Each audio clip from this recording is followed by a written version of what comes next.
Alright, you wonderful weirdos. I'm on travel, so I had to kind of make a simpler video for you guys this week. So I apologize for it not being as clean, and I apologize for being late.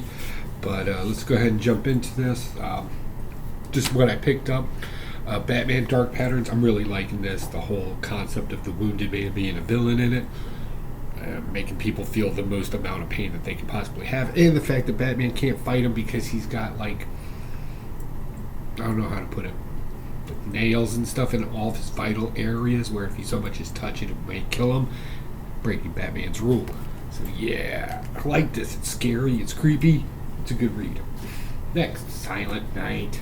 This is issue number 3. I still enjoy this. I think this is great. A little off the Santa Claus story on this one, as we try to find beings who Silent Night can't affect. So that's Mary Marvel, Mr. Robot, and a random character nobody ever really cares about.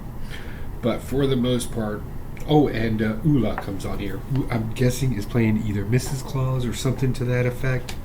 It's basically an elf. It was kind of weird, but for the most part, action-packed. Lots of good characters in here. This is a great mashup. Next, DC Vampires World War V. Been reading this. This is good. This is starting to wane for me, but I'm so close to the end at this point. I'm just kind of stuck. So it's kind of a mess story.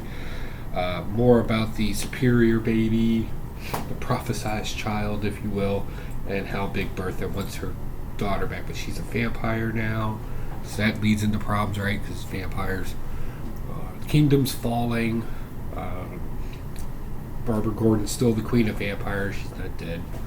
So that's about it. Meh. Alright, next. Ultimate Universe, year 1 in. So yeah, I picked this up. Ultimate Universe, not really my thing, although I did find this interesting.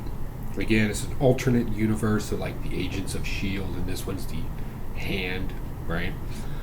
Nick Fury's in charge of it, and apparently he's having trouble coping with dealing with all the bad guys that he has to work with.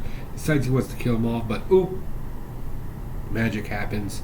It's really a clone. They're all clones. Every Nick Fury in every time frame has been a clone. So they kind of flipped the script on that one. But we did get a breakdown of how the leadership of evil, if you will, kind of break everything down. Some insight there, and there's a cool little preview for Ultimate Wolverine, which I thought he was going to be in this one instead of just a preview. But it is what it is. Alright, next, Thundercats Apex. Wish I didn't buy this. I'm just going to go ahead and say this is not worth it. So basically what you get here is Lion-O from the future traveling to his past to mine Thunderium, the metal that they use on Thundar, because it's going to be a big thing in the future.